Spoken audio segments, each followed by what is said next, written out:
Swami Niti Namane Namaste Saraswata Deve Gauravani Prachadane Nirvishesha Shunyamari Paschatyajesha Tadane Sri Krishna Chaitanya Prabhu Nityananda Sri Advaita Gadadhar Shri Gaur Bhaktarinda Hare Krishna Krishna Krishna Hare Hare Hare Rama Rama Rama Hare Hare.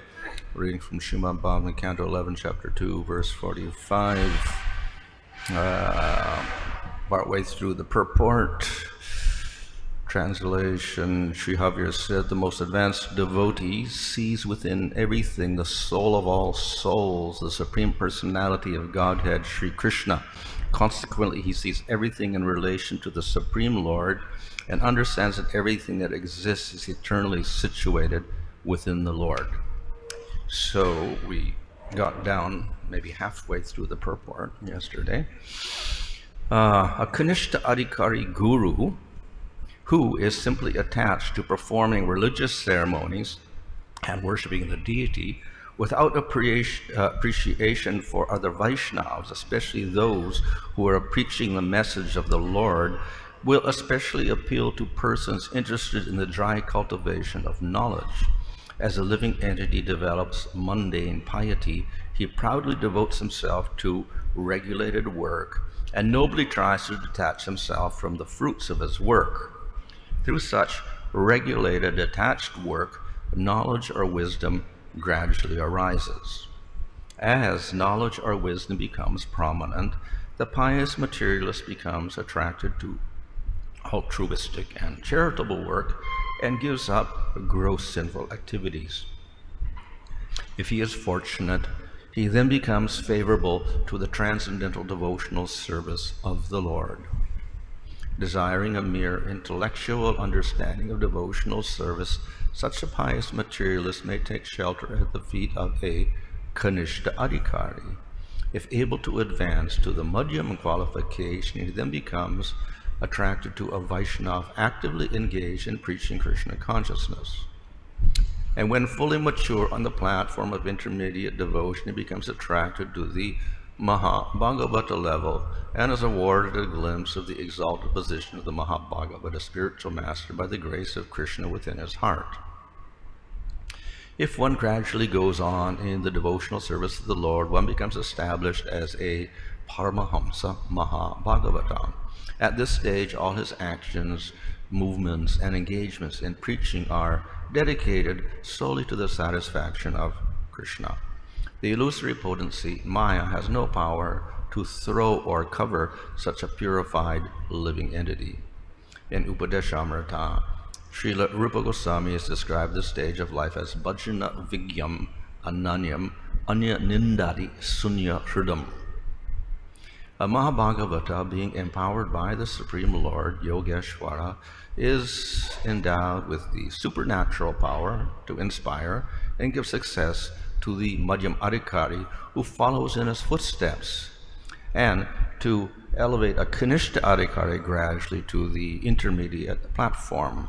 Such devotional power springs automatically from the ocean of mercy found within the heart of a pure devotee.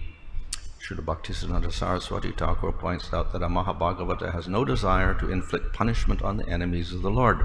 Rather, he engages Madhyamadhikaris and Kanishta in preaching work to purify the polluted mentality of the inimical souls who are falsely imagining the material world to be separate from Krishna.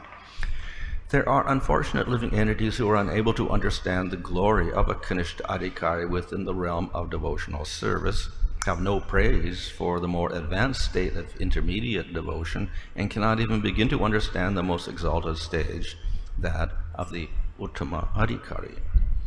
Such unfortunate souls, attracted to impersonal Mayavad speculation, follow faithfully in the footsteps of Kamsa, Aga, Baka, and Putana, and are thus killed by Sri Hari. In this way, the community of sense gratifiers remains uninterested in service at the lotus feet of the Supreme Lord. And according to the individual perverted vision of so-called self-interest, each materialist chooses his own misfortune in the form of repeated birth and death in various types of material bodies. There are 8,400,000 species of material forms, and the materialistic living entities select the particular flavors of birth, old age, disease, and death they wish to inflict upon themselves under the hallucinations of so-called material progress. An analogy is given that a lusty man, being agitated by sexual desire, sees the whole world as filled with sensuous women. In a similar way, a pure devotee of Krishna sees Krishna consciousness everywhere, although it may be temporarily covered. Thus, one sees the world just as one sees himself. Atmavan manyate jagat.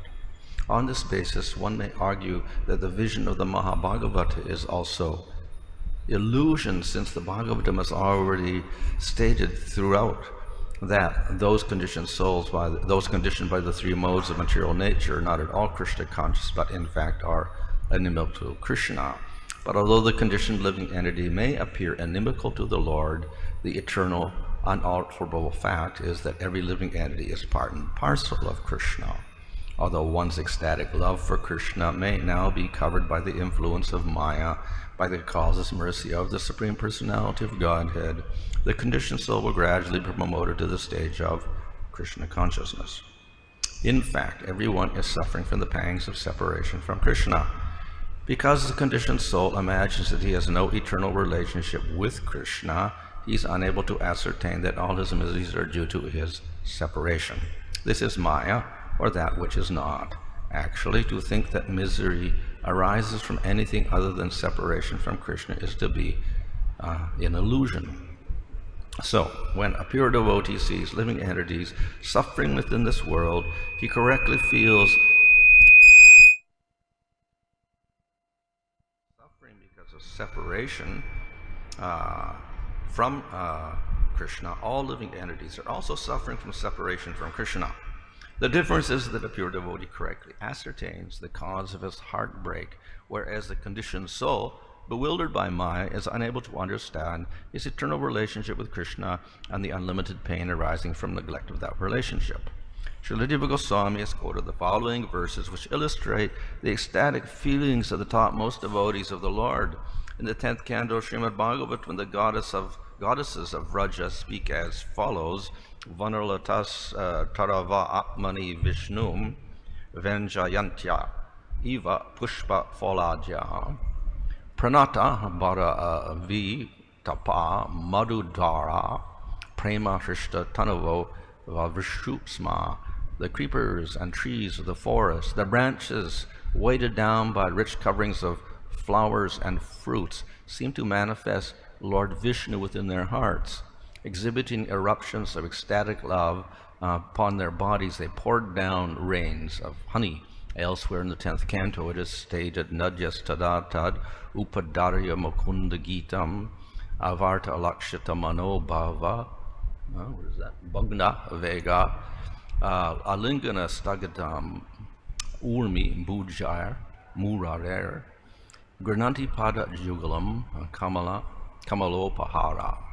Hearing the song of Lord Mukunda's flute, the rivers then stopped their currents, although the minds of the rivers could still be ascertained from the presence of whirlpools.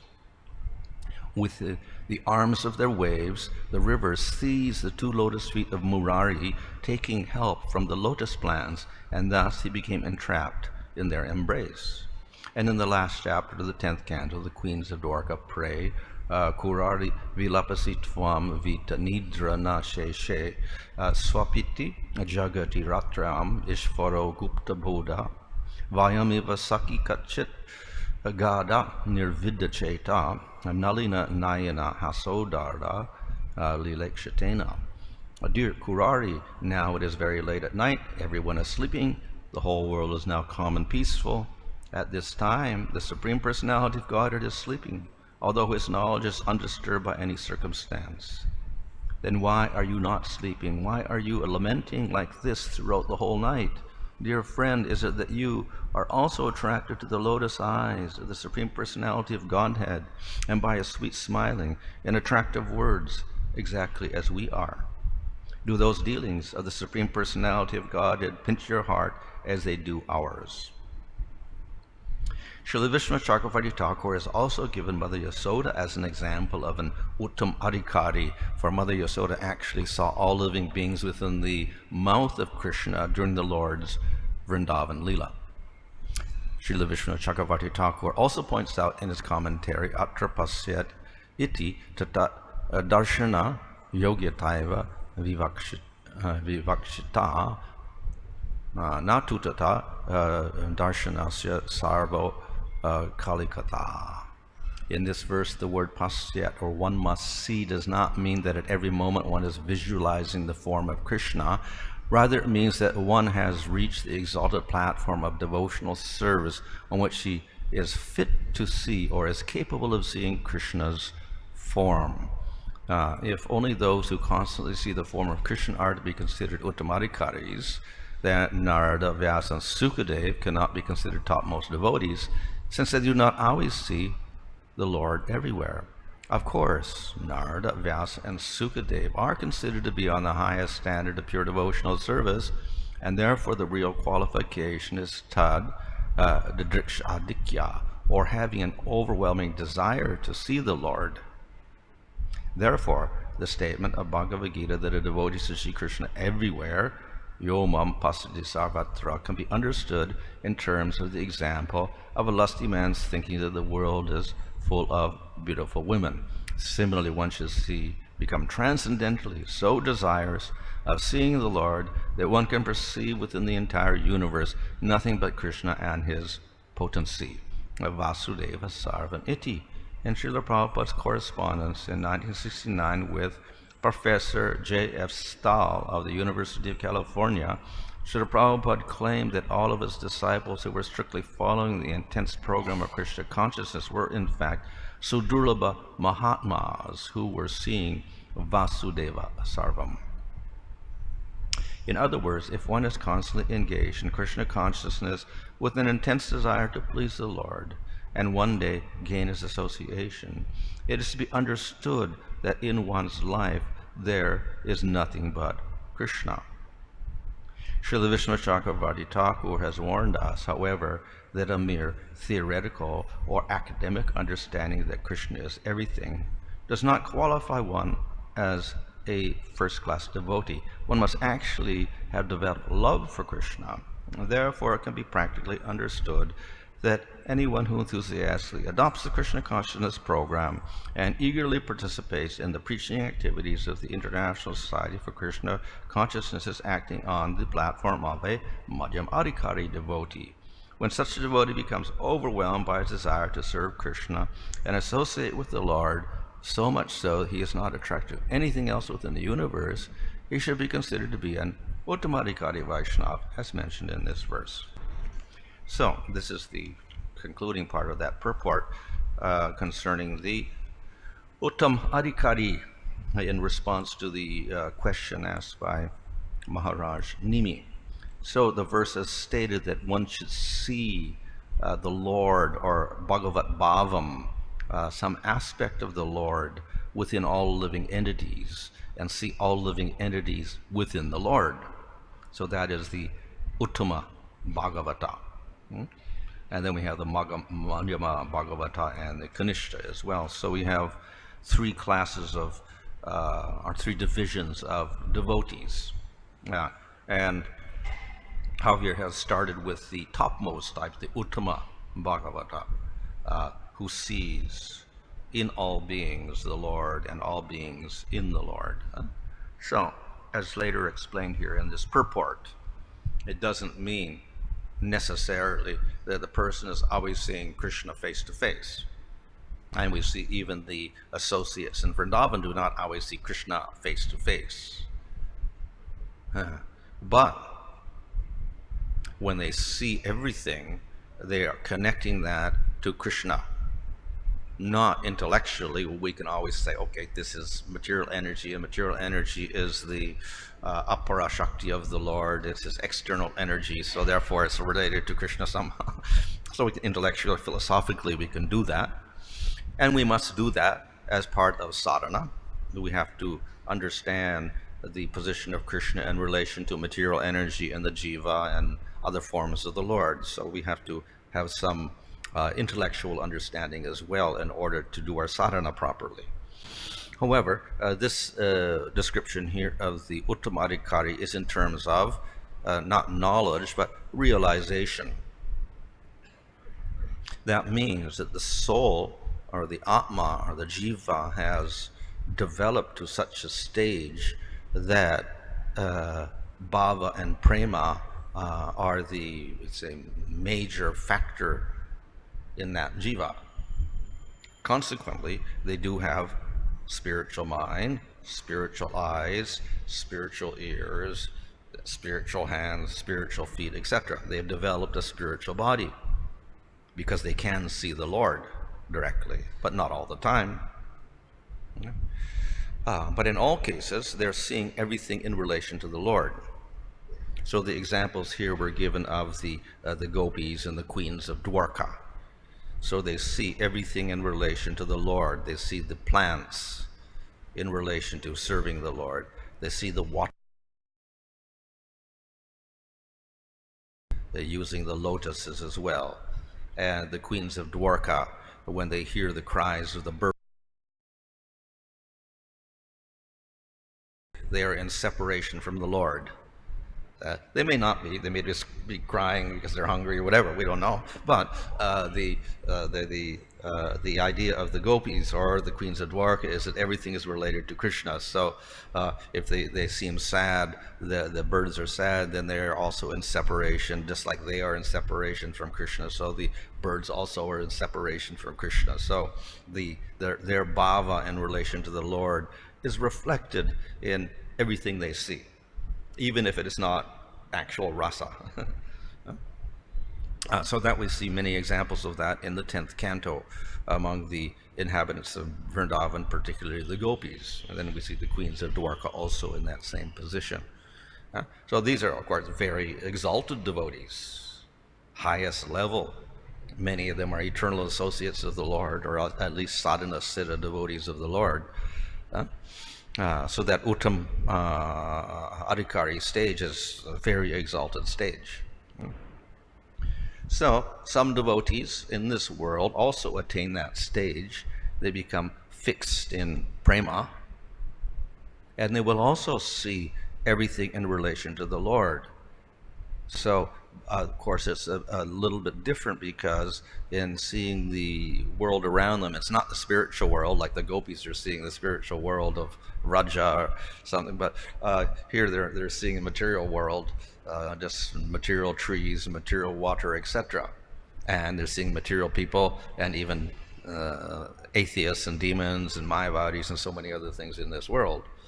So it's slightly different, but again, they will also see like this. They're all devotees of the Lord. Somehow or other, everything is devotional. So just as the gopis see the trees serving the Lord, so the devotee in the material world also see the trees serving the Lord. The animals are somehow serving the Lord. And all human beings also serving the Lord somehow or other. And even the demons are serving the Lord. So it's a very exalted position of non-duality because of prema. Everything is saturated with prema, which we may think, oh, well, that's illusory. How can they're not into seeing the real world anymore? But we should understand that's also Krishna's view of everything ultimately, because he has the most prema, and he's constantly, and he's the cause of all the devotees having this vision also. So therefore, he also doesn't really see demons or devotees or whatever. Everybody is devotional ultimately. So therefore, he never hates the demons at all. He's actually doing something for their improvement. At the same time, like the Madhyamadhikari, the Lord can alter his vision.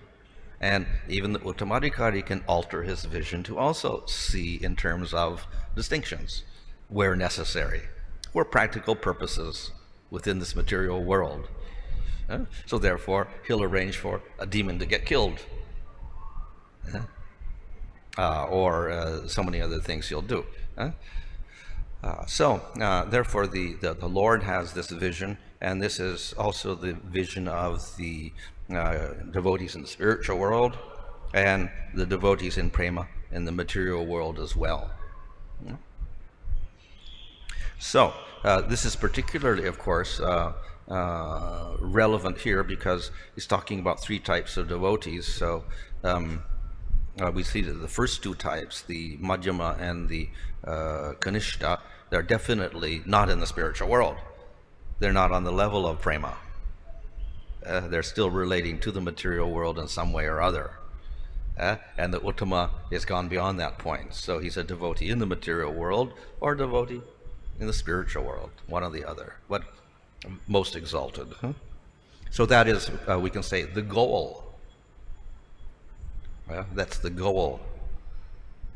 And the other two stages are part of the sadhana. We do sadhana, and one may be a kanishta or one may be a madhyama.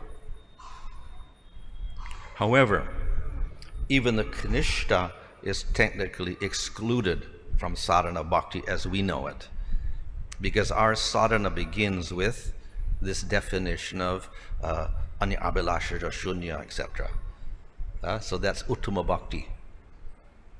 The kanishta is not at the uttama bhakti stage. He hasn't come to that level. He hasn't got knowledge of what is pure devotion, what is mixed devotion, whatever. But as I mentioned yesterday, he has the good quality of not committing offenses. And he has appreciation of Supreme Lord. But he may also have ignorance. He doesn't quite understand why we're worshiping Krishna as Supreme or why Vishnu is Supreme. But he definitely doesn't worship the Devatas, so that's okay. But his knowledge is limited, so therefore his advancement is also limited. And with that type of knowledge and sadhana, he cannot get to prema. So the sadhana bhakti that we talk of in Nectar of Devotion, that is the uttama bhakti, anya abhilasha shunya. So that arises because of having association of devotees and consequently getting scriptural knowledge. So we understand pure bhakti versus mixed bhakti, Supreme Lord versus devatas and jivas, and then ultimately difference between Krishna and other forms of the Lord. Why we worship Krishna rather than Vishnu or Rama. So all that type of knowledge is necessary for the devotee in order to progress in sadhana up to prema, to that uttama stage.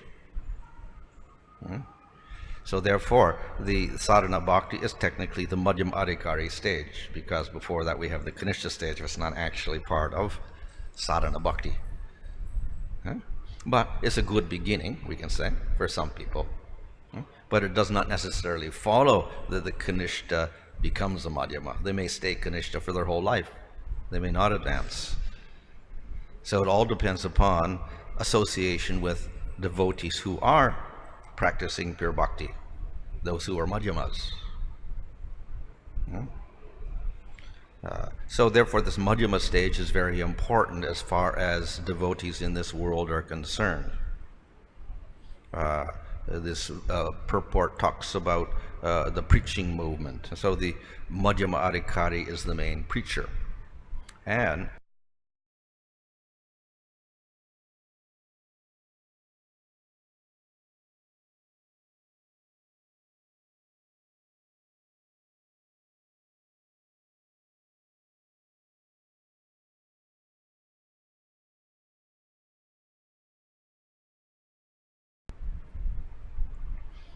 from this we see that the Lord is very attracted to the madhyamadhikari. Now, of course, he's ultimately controlled by the uttamadhikari, that is the prem bhakta. And when it talks about Krishna Karshani, the sixth characteristic of bhakti, mentioned in the first chapter of Nectar Devotion, that refers mainly to the Uttamadikari who's in prema. He has condensed bliss, and he attracts the Lord and controls the Lord. However, that doesn't mean the Lord has no attraction to the Kanishta or the Madhyama. We see in Bhagavad Gita, Krishna says, these are all my devotees. The Artha, Jigasa, Artha, Jnani, Cha. 4 types of persons are my devotees also. So I consider them my devotees. But then, of course, he has a preference. These are better than those. Those who are practicing not so much Sakama Bhakti, they're the ones who are Nishkama Bhakti, that is better. Those who are practicing pure Bhakti, the best. So, therefore, the devotee is most under control and attracted to the Prem Bhakta, but he's also very attracted to the Madhyamadikari, and less attracted to the Kanishta because he's not even up to the stage of pure Bhakti yet. But still, he's there. And it's better than having these real contaminated types of Bhakti. And there's no offense. So, therefore, the Lord is attracted to all these devotees that are mentioned here in this verse, but ultimately to the Uttamadikari. But we see that he's attracted to the Madhyamadikari because he empowers the Madhyamadikari to spread the Bhakti. He's the main person, the main type of devotee who's spreading Bhakti in this world, because the Uttamas are not always preachers, and they're very rare. So he uses the Madhyamadikari. So this shows his great attraction to the Madhyamadikari devotee. He gives him some powers to do the preaching work.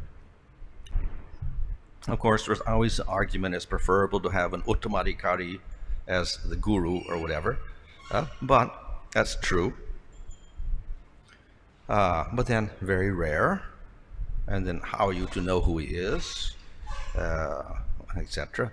Very difficult to detect as well, because they don't act conventionally.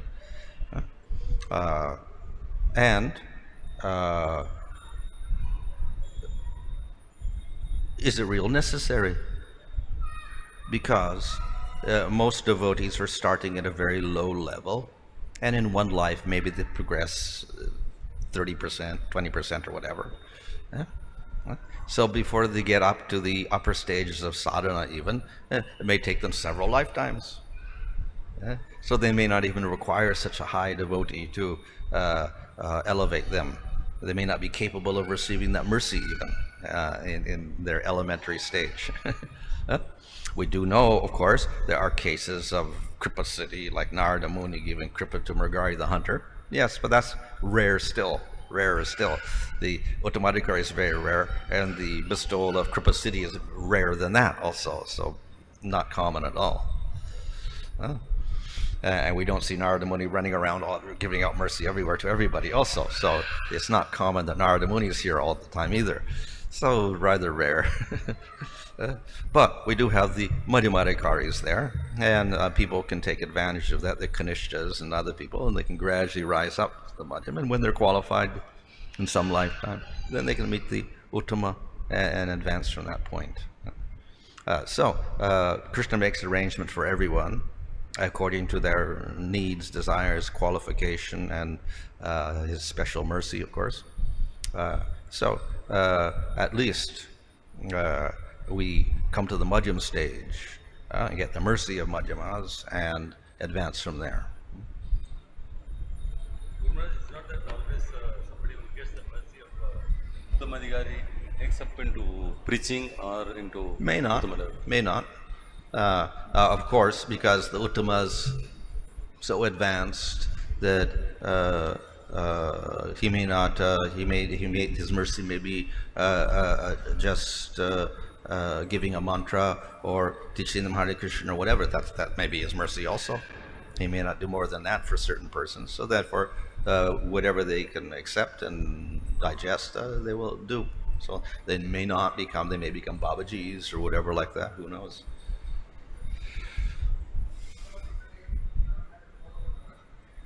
Huh? No, the Prem Bhakta is not, even the Bhava Bhakta finds it very difficult to follow any rules and regulations of the Varnashram system. They're no longer conscious of their body. They're no longer conscious of society. They're no longer conscious of family relationships. They're no longer conscious of material duties. So therefore, their prime business is simply to serve Krishna. So that's their vision. So therefore, everything else becomes secondary, and they tend to forget all of that. It's not conscious rejection, but it is simply forgetfulness. They're not aware of those things anymore. Also, the Kanishta Bhakta is far superior than the Karmis, Jnanis, and the Yogis because that? he has Kanishta. They're better than the karmas. They have and firm jnanis. faith in the Lord. They have faith in the Lord, at least. They have faith, and they're worshiping only the Supreme Lord and nothing else. So they're not offensive towards the Lord. Also, they're also not offensive towards the devotees, but they just don't understand that they need some more knowledge, so they don't associate with them. Is it any description that Kanishta has to take initiation to come to Madhyama? Well, generally, he wouldn't take initiation because he doesn't associate with anyone. First, he has to get faith and then rise up to that stage. Then he could take initiation or whatever. But this actually doesn't talk about initiation here, because one could get initiation as a kanishta by a certain guru, not of course practicing Madhyamadikari, but by family guru. One could have Vaishnav get Vishnu mantra from your family cool guru or something like that. And one would think you're a Vaishnava and be like that your whole life, just worship Vishnu in the temple, whatever like that. So the Diksha is not so much the qualification there as the association with the Madhyamas. In some place Prabhupada mentions Kanishta means neophyte. Yeah.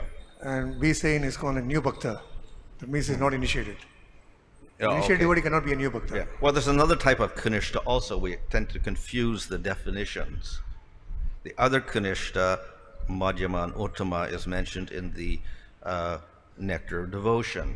So there the Kanishta is Komala Sraddha with very little knowledge. He obviously has some knowledge because he's actually practicing pure bhakti, but he has not much knowledge. So therefore his faith is very weak.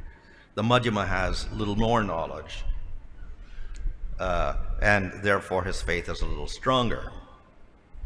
But his knowledge is not enough that he can counter the arguments of people that oppose. So he may get defeated, and he cannot answer. The Uttama is one who has got even stronger faith, deeper faith. He has very strong convictions, and he has very deep knowledge of the bhakti scriptures, which he can use in a very logical manner to convince others. So he's called the Uttama. So there we have a different classification. This is actually talking about Vaidhi sadhana bhakti here. So within Vaidhi sadhana we also have an Uttama and a Madhyama and a Kanishta there. So that Kanishta is one who started bhakti but not much knowledge and weak faith. And then when he gets more knowledge, he gets stronger faith. When he gets a lot of knowledge and he very intelligently can understand what it means and talk to others and convince them, then it's called Uttama. Also we know that Madhyama Adhikari is one who can distinguish between non-devotee and devotee. Yeah. And he has studied scriptures and he can preach accordingly. But you find in ISKCON, we just send immediately anyone for book distribution, or even he may be in Kanishta level. Well, we're supposed to let them read the books first, aren't we? Okay. We're not just send them out and distribute books without reading. Prabhupada said you should read the books first. You should understand what's in the books. So when we claim that Uttamadhikari is put into a state of forgetfulness, that is done by Krishna himself. So that soul is completely under the control of Krishna. Yeah, more or less we can say. Not on control, but let's say he's under control of prema. Prema for Krishna. Hare Krishna Maharaj. Maharaj, the dearest to the Lord is Madhyamadhikari because he is preaching. Yeah. But one place in Bhagavad Gita he says, the devotee of my devotee is also very dear to me. It means the Kanishtas who are following the Madhyama is also very dear to Krishna. So everybody's dear to Krishna, So, and but in particularly this the devotees. But in this case, then he should also get an opportunity where the Kanishta may takes births to go back to the Lord. But he is very dear to Krishna, then he can because he is following the Madhyamadhikari. Isn't it that he should also got an opportunity to transcend to the spiritual world in a single birth? Well, yeah. So the Kanishta, if he associates with the Madhyama, he becomes a Madhyama, and from Madhyama, then he becomes an Uttama. When he becomes an Uttama, then he can go to the spiritual world. Maharaj, is it always that a Kanishta may, then it means if he is associating with the Madhyama Adhikari in one birth itself, he will become a Madhyama or Uttama, or he may still take more He births. could go in one lifetime, or it could take many lifetimes. It depends. Usually, as far as I can see, it's indicated it may take several lifetimes, because you see Bharat took one lifetime, he got up to bhava, and he was a descendant from Manu. Swayambhuva Manu's descendant, so he was, in one sense, a vibhuti of the Lord almost. But then he became a deer, then he became Jad Bharat. So from bhava to prema it took him 3 lifetimes. So then to get up to bhava may have taken a few lifetimes also. And he was from a very, exalted lineage as well. In letter of instruction, the Prabhupada mentions an advanced Uttamadhikari Vaishnava should be accepted as a spiritual master. Yeah. Yeah, so which one though? Is it this one?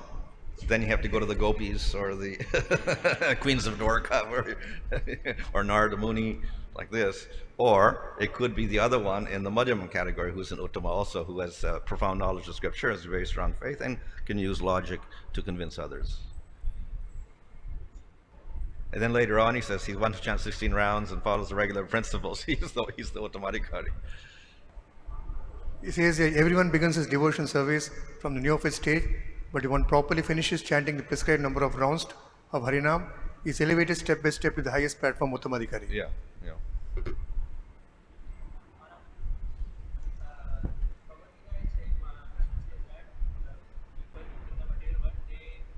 their duties under the influence of the 3 modes of nature. So how these 3 modes of nature are affecting the different levels of adhikaris? Well, technically they shouldn't, because as Krishna says in Bhagavad Gita, you transcend the modes of nature by bhakti, when you're doing bhakti. So bhakti itself is nirguna. Pure bhakti is nirguna. Now we talk about tamagun bhakti, rajagun bhakti, and sattvagun bhakti. It's not actually that bhakti is like that, but the people are contaminated by tamagun, rajagun, or sattvagun, that's all.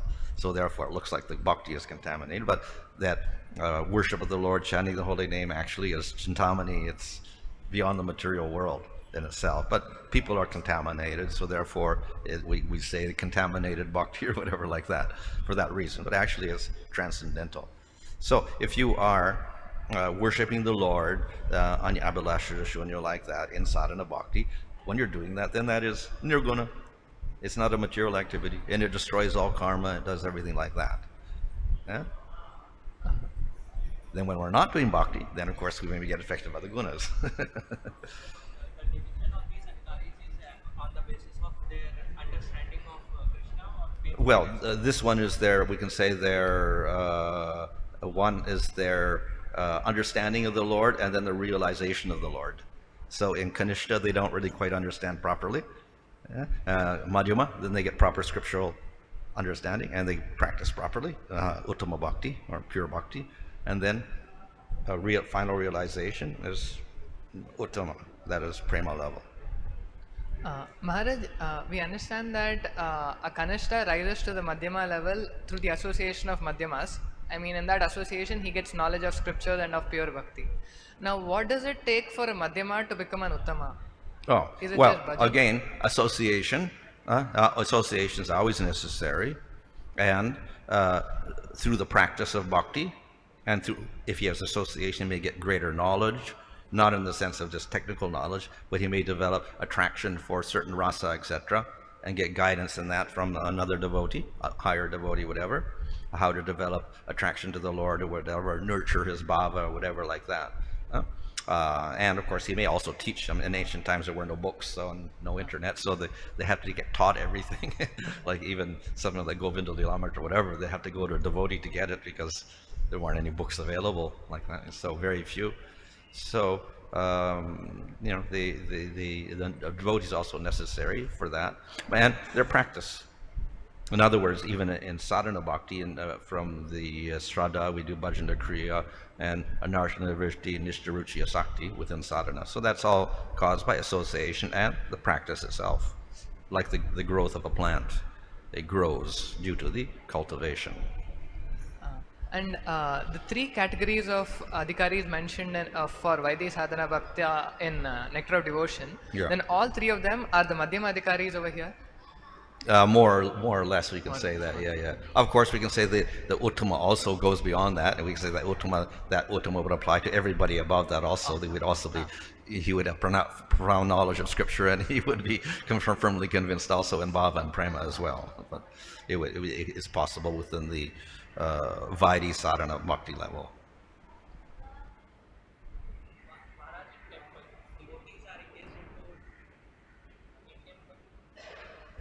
In temple, devotees are engaged into different activities. For example, some are into services of deity worship, some are into kitchen services, some are into cleaning department, preaching services, book distribution. And so how to distinguish those services into the adhikaric levels? Well, you can't, because the prem bhakta may do all of those also. Or he may do none of them, because he may do everything internally. So then you think, oh, he's not a devotee, he's not doing any devotional service, but he's actually serving Krishna internally all the time, so then you won't know. Yeah? So you can't just say by service. Huh? Hare Krishna Maharaj. How can we understand that a person who is preaching is Madhyama Adhikari or Paramhamsa just coming as Madhyama Adhikari? Well, as we said, the definition of the Uttama here is that he sees Krishna in everything, everything in Krishna. So therefore, he doesn't make distinctions between people at all anymore. Everybody's a devotee. That's his basic bhav, like Lord Chaitanya in Puri, when he was in ecstasy. He sees everything in terms of Krishna only.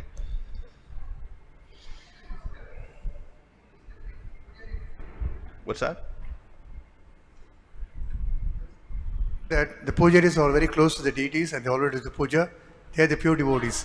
And Well, we only want to everybody's offer a pure service. devotee in one sense if they practice pure bhakti. So everyone who's doing sadhana bhakti according to this principle of ani abhalashika shunya, they're considered pure devotees.